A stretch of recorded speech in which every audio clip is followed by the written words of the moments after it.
basically, it all comes down to hypothesis-driven development. Now, I give you a good example here in the That United sounds more States. philosophical than technical. It does. It does.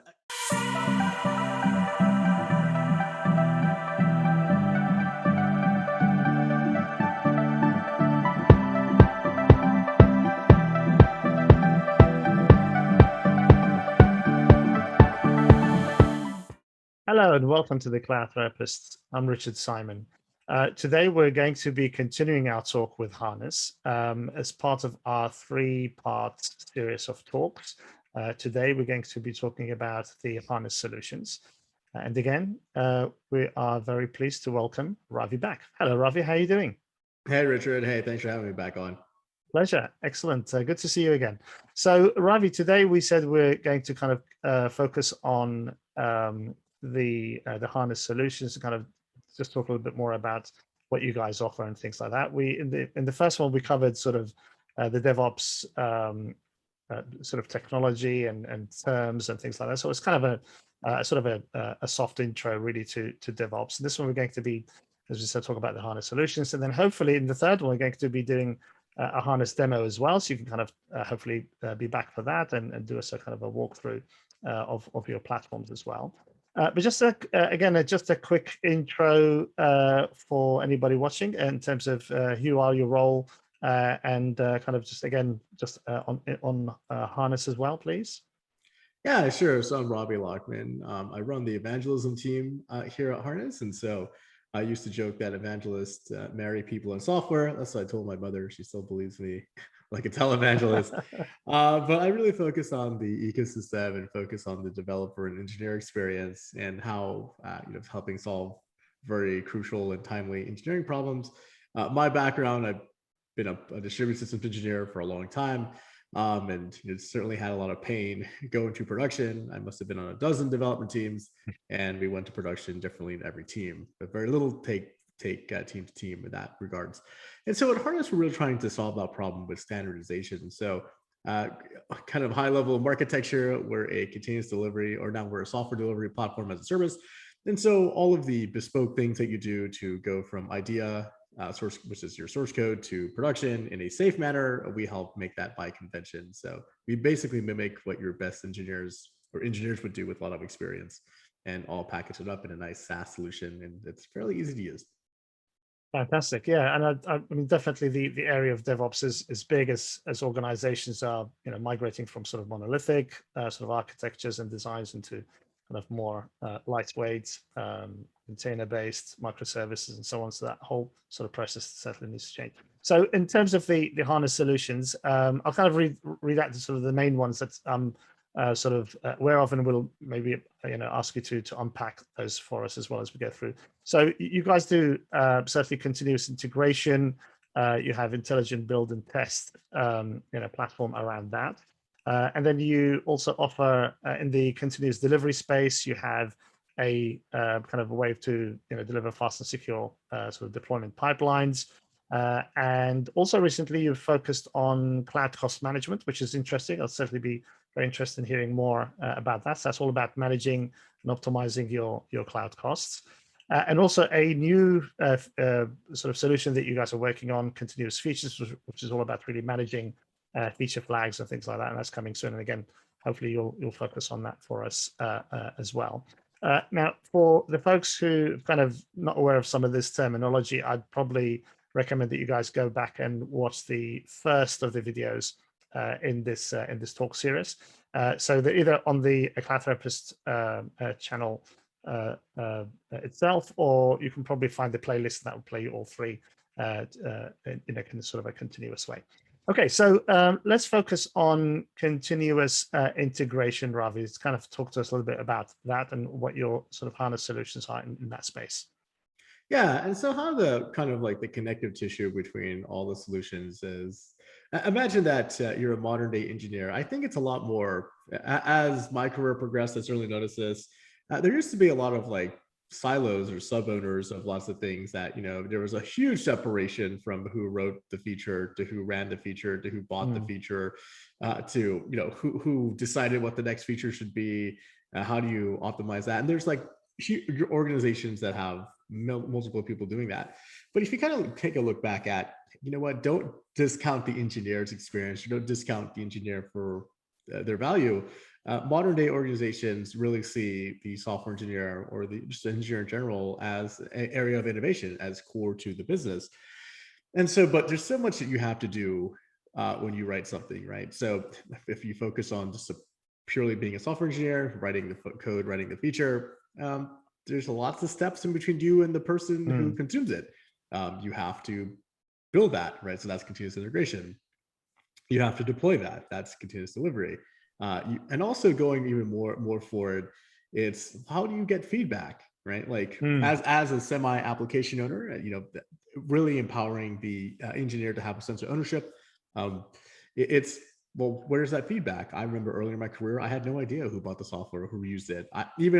So there was layers of support between me and the person, whoever would have bought the software. Versus now, there's a lot. You're a little closer to the customer. You're a little more agile, but getting that feedback is important. And so that's kind of the connective tissue. Like everything that we do at Harness is to get feedback quicker and more efficiently to the engineering teams to make that decision. So quote unquote, democratizing the experience, but also making it fairly easy, because each one of those particular pieces of the platform, you can take your whole career and specialize in that. Like I can take my 20 years specialize in build.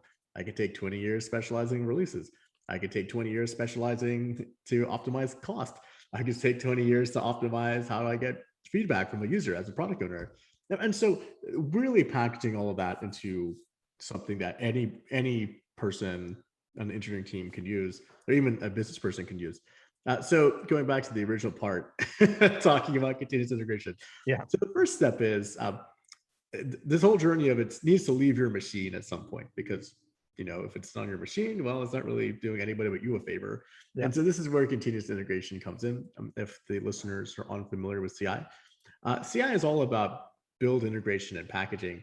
And so very rarely is that you're working by yourself on something. So for example, Rich and I, let's say him and I are on a team. At some point, him and I would have to come together and put our work together. This is the integration part. So CI focuses on after the source code management portion. So we already did our diffs and merges and whatnot and our source code management. Now it's time to actually show a little bit more of a deployable unit. And that's what the end artifact of your continuous integration process is, a deployable unit. So you might be publishing that deployable unit to an artifact repository or a registry.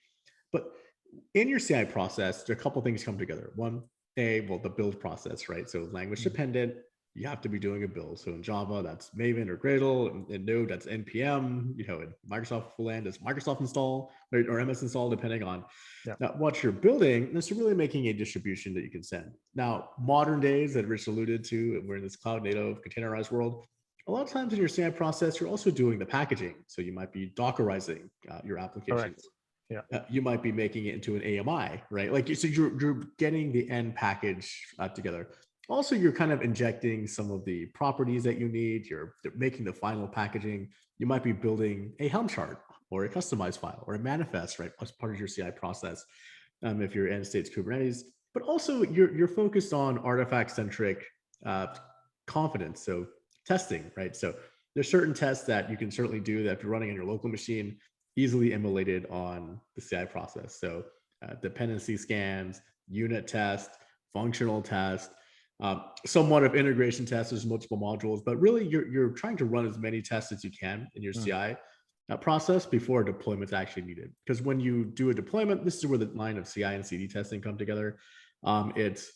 If you need to do a deployment, taking application infrastructure into account, it's a CD test. If it's you don't and you want to build a high quality artifact, that's a CI test. So sure. And Harness has a product for multiple flavors of CI products now. Cool, and we'll certainly cover that in the third part of this series. So yeah, so just kind of briefly on that, it's a lot of people kind of look at the CI/CD pipeline, and they look on one slide, and it kind of all looks quite neat, let's say, and maybe abbreviated. But actually, when you, let's say, zoom into that, as you do, you'd be kind of be able to zoom into a map. You see more detail, and there's more moving parts and more components to that. And I think that's kind of maybe some of the a lot of the views that we see is kind of quite high level. It's not detailed enough, but obviously when you zoom in, there's a lot more moving parts. There's a lot more detail there to be to be appreciated. Excellent.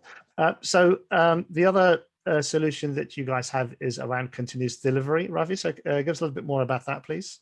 Yeah. So continuous delivery, reading the book definition by Dave Farley and Jez Humble, it's all about getting your changes into production safely, right? And so there's a lot of steps to that. So going back to what you quickly said there, Rich, that there's lots of steps, right?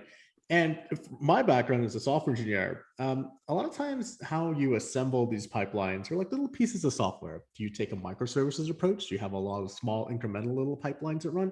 Or do you have one really big pipeline that runs? But at some point, there's orchestration that needs to happen. So there's something has to govern all of those little pipelines, right? And so going back to like the definition of continuous delivery, it's actually, this is the most complicated piece. Like going back to my career, I was focused on Java a lot, so I know how to build Java. It's, I've been doing it for 15 years, but deploying it is another beast. Every single team is different because a lot of times when you come together, it's like the first time you're coming together with multiple decisions. So not only the decisions of the developers, it's the decisions of the infrastructure engineers. It's the decision of, just years of the application running. It's, decisions of things that happened before your time, decisions of things that happen during your time, and probably maintenance wise when you're gone, so you have to be able to get your ideas into production in a certain way. And so continuous delivery, it can be challenging because there could be a lot of approvals, right? Imagine going to a change control board, or what is your change approval process, right? Like, it's how do you automate that? How do you, all the confidence building steps, for example, such as a load test or soak test, how do you be inclusive of new types of testing paradigms like chaos engineering? And also, how do you physically do the deployment, right? So continuous delivery, it does have a deployment aspect to it. You need to do the deployment somehow. So there's a specific order of operations. Yeah. Are you doing a canary release, incremental releases? Are you doing a blue-green? Are you just doing one at a time? You're just killing everything and bringing them back, recreating everything.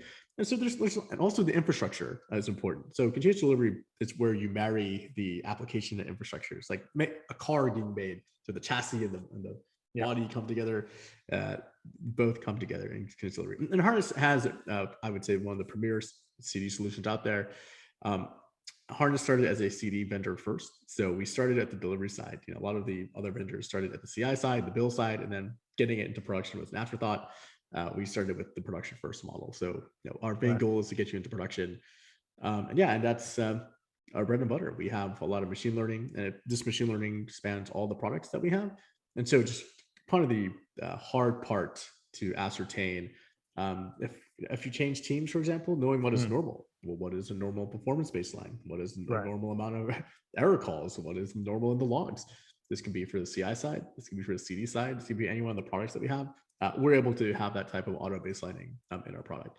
Cool. And just briefly, again, just very sort of high level, what is the, how much involvement is that sort of AI and ML doing in that? What kind of features are you guys offering in that when you do that and employ that in your solution? Yeah. I think we try to make it easy for the end user, or for the consumer, and so it's not like a silver bullet, right? Like, it wouldn't automatically fix all your problems. Like, oh, big data will fix all our logistical problems. Yeah. No, it's a tool, right? So what the kind of the focus that we have is the machines can pick up on patterns a lot quicker than you and I. Right. If we take a look at a deployment, especially a microservice deployment, we could be looking at thousands of logs and lines, or thousands of lines of logs. And so your eyes would like roll back in your head trying to look at all that. Even a very experienced engineer, say you and I are working on a project for 2 years, like, we still would have a challenge to kind of like ascertain everything. And we would be trying to use an aggregator. We would be trying to look for certain patterns, but Harness picks some of that automatically. And so it uses the data sources that you have already. So we have certain markers that we look for deployment health.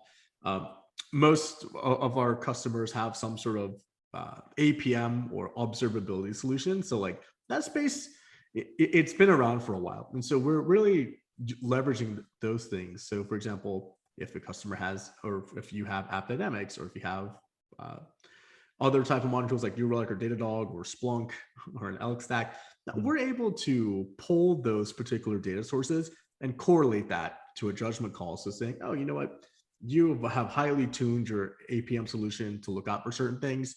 If it's saying something's wrong, we would also validate that something's wrong. And by convention, what you and I would do if we deployed something when something went wrong, we would roll back. And so the Harness platform by default will try to roll back your changes. Now you can override that. You can give a failure strategy that's even more in depth. You might roll back, alert people, redeploy the previous version of the last known good state. But all that's done by convention, right? It's very simple to enact that in the Harness platform. Cool. Yeah, and the other thing I think too for people to remember is the CD aspect of CI/CD also, as you said, contains the continuous deployment as well, not just the delivery aspect of it, but the deployment aspect. And I think we touched on that in the previous video. So again, for viewers, they can certainly go back to or refer to the first video in this talk series for details on that. Okay, so let's talk a little bit about the cloud cost management, because this is kind of quite interesting. I did an article on that recently. I did some blog stuff on it as well, and kind of just a little bit of research as to kind of how people are looking at cloud, cost and managing that cost and so on. So I was just curious about what you guys offer in that space. Yeah, we offer, because we're the platform of the deployments are going on. We can ascertain a lot about how much it's costing you to run something, and so I'll take a step back for the listeners just to kind of show you where the complexity is and why there's complexity, and then a minute or two like how we solve that complexity. So imagine a listener, if you were trying to, I don't know, like you were wanting to learn some public cloud vendor for the first time. So you signed up for a GCP account or Azure account or AWS account on your own, your own personal credit card. You ran through some examples. For some odd reason, you get like a $70 or $80 bill for the month. And then you think you turn everything off, and then you get a $2 bill or a £2 bill for some odd reason, for some IP address you have no idea. Yeah. And this goes on and on. This has happened to me when I was learning AWS in 2013. Sure. But happened to all of us. Yeah, it still happens to us. And it still happens to people, yeah. But imagine now there's 1,000 of you at your office or wherever your team may be these days. That problem has just exponentially increased because who has access to the cloud billing, right? Like pretty much every firm except here, I did not have access to the root billing module. Yeah. Like it was blanked out when I would go to the AWS console. The CFO would be shouting, "Ah!" Yeah, whose is this? Like, I don't know how much you spent. Shadow IT. They get the real bill. They don't get a shadow bill. They get the actual bill. Yeah, that's true. Yeah, shadow IT, but they get the proper bill. Yeah, that 30, you got to pay them real quick. But yeah, so it's just gotten that same mantra how you learned. It's boiled into scale at this point. That was a problem at scale. How do you know? And as a leader myself, I bump into the budgetary stuff like, hey, you're burning through your operational expenditure pretty quickly, like you're a quarter ahead. It's a real conversations that have been had. And so going back to how do you empower the engineer, right? Like tracing that story, like we ran into that problem a lot at Harness. Like we're a growing SaaS provider. And so we had trouble calculating, well, how much each customer cost us? How much does each feature cost us? Like these are things that we need to report and show that we're a viable business to the investors. And so it was an exercise in vain. It took a month for us to come up with that, right? It went from the CFO to CTO to all the VP engineerings to my level, the director level people, to the senior managers, to the engineers, right? So that's how it kind of trickled down. But we decided to solve that problem with technology. And so we built a cloud cost management portion of our platform that now a little difference between, there's been solutions out there that done this before, like where we kind of figured or kind of add our value add is that a lot of times, you have to like achieve these cloud cost goals by like a series of intricate tags. So if you take a look at my AWS account, it's kind of in there that some people might tag their resources and some don't. There wasn't much enforcement over that until now. And so you really don't have a good idea of like, hey, how much does an individual application cost us, or how much is an individual service, or how much, well, how much is Ravi racking up and charging, which is a lot. So like how much are they costing? And with our tool, we don't require any tagging because we know where the deployments go. We're able to correlate what resources were used. For example, we know what was laid down in Kubernetes. And so we're able to tie that back into your billing APIs and give you a very good cost recommendation. Also, we can help optimize that. So going back to empowering the engineer, feel like you're part owner of the company or part owner of the business, that you have all the data you need to make a more hygienic cost decision, right? So it's like shifting left, DevSecOps. There's this concept of FinOps, Yes, which is a little bit newer concept. I'm probably 6 to 12 months or 6 to 8 months into the FinOps world now, because I'm really excited about it. Similarly to how DevOps, my nemesis before the podcast, Rich and I were talking, I was saying something funny that my old nemesis kind of in my career was the operations folks, the system engineers. I used to battle them all the time. And this DevOps has made us friends-ish now. But my new nemesis, and actually we had a webinar a few days ago or yesterday, actually, we actually brought the head of finance on the webinar at devops.com. So it was my buddy Jeff and I. And so my new nemesis is what was Jeff, because he would tell me all these things. You're burning through a quarter of your spend already. Like, what's going on? And so as a leader, the nemesis changed. It changed from operations to finance, which is odd. But FinOps is trying to break those barriers down with, kind of, it looks like an agile life cycle. It's, inform, optimize, and then implement. And we can do all three in the Harness platform. We can provide you all sorts of data and show you where usage is, show you where usage, and more importantly, where usage is not, if you're being underutilized, give recommendations to tune your infrastructure. And then also we can implement it because we're the CD, like we have a very impressive power to deploy. So we can actually just make the change for you too. So it's a one-stop shop compared to other vendors that we actually, and that's kind of a common theme. We actually have the ability to implement, like to execute the change for you.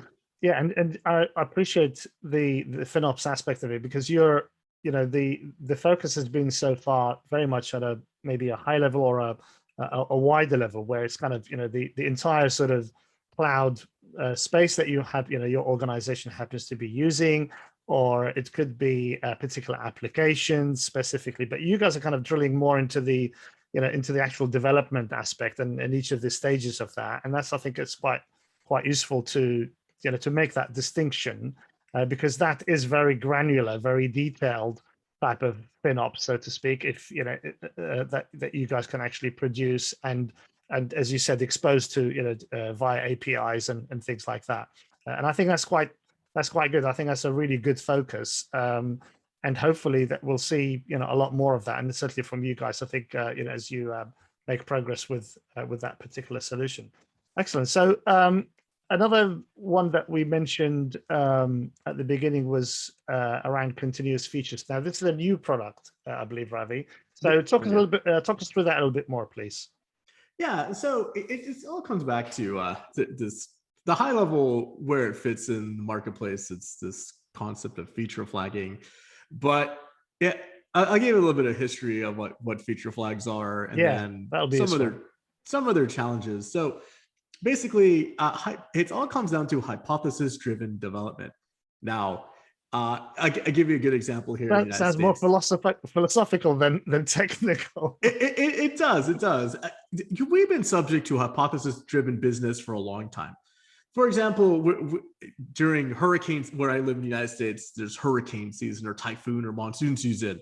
And so every time there's a typhoon, or well, we call them hurricanes in this side of the Atlantic. So anytime there's a hurricane, you go to the local grocery store or our local Tesco, they always have beer and wine at the very front of the store, because through their research, they've seen that the first thing that people buy when there's a hurricane, they buy alcohol. They don't buy bread. They don't buy fruit. They parade around the alcohol aisles and stock up and leave. And so they were saying, being more efficient, we can get more people in and out of the store, and they can just leave without clogging up the rest of the store. People getting their priorities right. yeah. But in the business world, that's been going on since the eons of time, right? Like you have a hypothesis. If we put the beer and wine in front, more people will buy and they will leave quicker. So more people can come in and buy more stuff. As software engineers, we have a very difficult time of doing that type of hypothesis driven just experiments. Because by the time we get feedback, it could be too late or too detrimental, right? Like if we expose all of our users to a change and they hate it, our app is unpopular and everybody goes somewhere else, right? And there's the risk is a lot higher because of the feedback, and also to implement a change, like oh crap, we should have done that. Implementing a change takes time too. Like you can't make it like you can't make it in seconds. You have to go back and rethink, and you have to go back and try things. And so this is where hypothesis-based development came up from, right? It's like an A/B test. So marketing teams and business teams have been running A/B tests, since the 60s, right? Like this, this is a management philosophy. It's been boiling into the software engineering. Facebook made it popular in the later mid 2000s. Basically, having these things called dark features that subset of users would get some sort of experiment. You can get data back if they're using it or not, and make a decision. And so feature flags that's an industry term, but I've been using similar things, but not a platform. For 10 years, we have toggles, or we present users different things, or we have different entitlements for different users. We kind of build it into the platforms that I've been building.